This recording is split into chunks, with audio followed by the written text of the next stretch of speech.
ଆଜି ଗୋଟେ ଆଇମା ଗପ କହିବି। ଆଇମା ଗପ ଥିଲା ଯେ ଦୁଇଟି ବିରାଡ଼ି ଗୋଟିଏ ଘରୁ ପିଠା ଚୋରି କରି ନେଲେ ଏବଂ ଦୁଇ ଜଣ ଭାଗବଣ୍ଟାରେ ତାଙ୍କର ଦ୍ୱନ୍ଦ୍ୱ ସୃଷ୍ଟି ହେଲା ବା ଝଗଡ଼ା ସୃଷ୍ଟି ହେଲା। ଗାଁ ବାହାରେ ତାଙ୍କ ଝଗଡ଼ା ସୃଷ୍ଟି କଲା ପରେ ଗଛରେ ଗୋଟେ ମାଙ୍କଡ଼ ଥିଲା। ତାଙ୍କ ଭାଗ ଛିଡ଼େଇବା ପାଇଁ ମାଙ୍କଡ଼ ଆସିଲେ। ମାଙ୍କଡ଼ ଭାରି ଟିକେ ଚାଲାକ ଚତୁର ଥିଲା ଏବଂ ମାଙ୍କଡ଼ କହିଲେ ଏମିତି ହବନି, ତୁମେ ଗାଁକୁ ଯାଇ ଗୋଟିଏ ନିକିତି ଆଣ, ମୁଁ ସମାନ ଭାବରେ ବଣ୍ଟନ କରି ଓଜନ କରି ଦେବି। ଆଉ ବିରାଡ଼ି ଦୁଇଟି ଯାଇ ଗାଁରୁ ନିକିତି ଆଣିଲେ ଏବଂ ମାଙ୍କଡ଼ ଜାଣି ଶୁଣି ପିଠାକୁ ଦୁଇ ଭାଗ କଲା ବେଳେ ଗୋଟେ ବଡ଼ ଗୋଟେ ସାନ କରି କଲେ ଏବଂ ନିକିତିରେ ପକେଇଲେ ଏବଂ ଯେଉଁ ପଟଟା ଓଜନ ଥିଲା ବା ଭାରି ଥିଲା ସେପଟରେ ନିକିତି ତଳକୁ ଗଲା। ମାଙ୍କଡ଼ କ'ଣ କରୁଥାଏ ନା ସେଇ ଓଜନିଆ ପଟୁ ଟିକେ ସେ କ'ଣ କରିଦିଏ, ଖାଇଦିଏ, ପୁଣି ଆର ପାଖ ଓଜନ ବଢ଼ିଯାଏ, ପୁଣି ଖାଇଦିଏ। ଏମିତି କରି କରି ଶେଷରେ ସବୁତକ ପିଠା ଖାଇସାରିଦେଲା ଏବଂ ବିଲେଇ ଦୁଇ ଜଣ ଦେଖି ଆଶ୍ଚର୍ଯ୍ୟ ହେଲେ ଏବଂ ମନ ଦୁଃଖରେ ଗଲେ ଘରକୁ କାନ ମୁଣ୍ଡ ଆଉଁସି। ହଁ, ସେ କିସ ହେଲା, ସେ କିସ ଆଇମା ଗପକୁ ଆଜି ତାକୁ ବାସ୍ତବତାରେ ରୂପାନ୍ତରଣ କରିବା ପାଇଁ ଏଠି ଗୋଟେ ଛୋଟିଆ ଭିଡ଼ିଓଟେ କରି ଆପଣମାନଙ୍କୁ ବୁଝେଇବା ପାଇଁ ପ୍ରୟାସ କରୁଛୁ। ସେ ପ୍ରୟାସ ଉଦାହରଣଟି ହେଲା, ଦେଖନ୍ତୁ, ଇଏ ହେଉଛି ବାଉଁଶ କୁମ୍ଭ। ଏଠି ଗୋଟିଏ ଦୁଇଟିଟା ହିଡ଼ ଅଛି, ଏ ରାସ୍ତା ଅଛି।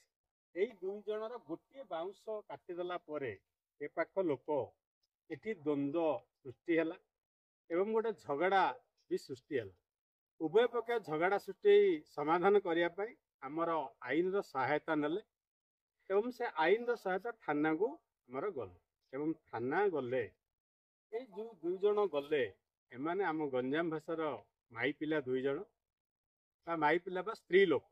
ଗଲା ପରେ ତାଙ୍କୁ ଆପ୍ଲିକେସନ ବା ଦରଖାସ୍ତ ଲେଖିବା ଜଣା ନଥିଲା ଏବଂ ସେମାନେ ଗୋଟେ ଲେଖାଳି ଖୋଜିଲେ ଏବଂ ସେ ଲେଖାଳିକୁ 200 ଟଙ୍କା ଦେଲେ ଲେଖିବା ପାଇଁ ଆପ୍ଲିକେସନ ଏବଂ ଥାନା ବାବୁ ସେ କେସ୍କୁ ରେଜିଷ୍ଟ୍ରେସନ ନକରି ଏମାନେ ଗଲା ବେଳେ ମଧ୍ୟ ଅଟୋକୁ 200 ଟଙ୍କା ମଧ୍ୟ ଦେଲେ ଭଡ଼ା। ତାଙ୍କର 400 ଟଙ୍କା ଖର୍ଚ୍ଚ ହେଲା। ପୁଣି ଥାନା ବାବୁ ଯେଉଁ ମାଙ୍କଡ଼ ପରି ଚାଲାକ ଚତୁର ଥାଇ ଉଭୟ ଆର ପକ୍ଷ ଲୋକଙ୍କୁ ଡାକିଲେ ଏବଂ ସେ ଲୋକ ଗଲାବେଳେ ଉଭୟ କମ୍ପ୍ରମାଇଜ କରିବା ପାଇଁ ବା ବୁଝାମଣା କରିବା ପାଇଁ ତାଙ୍କୁ ଆପ୍ୟାୟତ କଲେ ଏବଂ ମିଡ଼ିଏଟର ଯେଉଁମାନେ ଗଲେ, ଯେଉଁ ଦୁଇ ବନ୍ଧୁ, ସେମାନେ ତେଲ ପକାଇବା ପାଇଁ 200 ଟଙ୍କା ମାଗିଲେ ଏବଂ ଥାନା ବାବୁ ମାନେ ଉଭୟ ପକ୍ଷରୁ 500 ଟଙ୍କା ନେଲେ ବୁଝାମଣା କରି।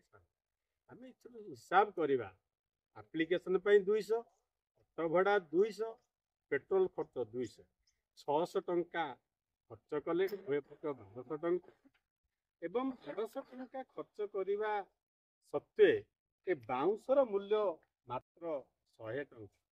100 ଟଙ୍କାର ଆବଶ୍ୟକତାକୁ ଲୋଡ଼ିବାକୁ ଯାଇ 600 ଟଙ୍କା ଖର୍ଚ୍ଚ କରି ଠିକ୍ ବିରାଡ଼ି ପରି କାନ ମୁଣ୍ଡ ଆଉଁସି ଘରକୁ ଆସିଲେ। ତେଣୁ ଆଜି ଆପଣମାନଙ୍କୁ ଆମ ପକ୍ଷରୁ ନିବେଦନ ଯେ ଆପଣମାନେ ସନ୍ଦେହ ବା ବୁଝାମଣା କରିବେ। ଦ୍ୱନ୍ଦ୍ୱ ଟିକେ ଟିକେ ଛୋଟିଆ ଛୋଟିଆ କଥାରେ ଦ୍ୱନ୍ଦ୍ୱ ନକରି ଆଇନର ଆଶ୍ରୟ ଆଳରେ ନେଇ ଖର୍ଚ୍ଚାନ୍ତ ହେବେ ନାହିଁ। ରହିଲୁ, ନମସ୍କାର।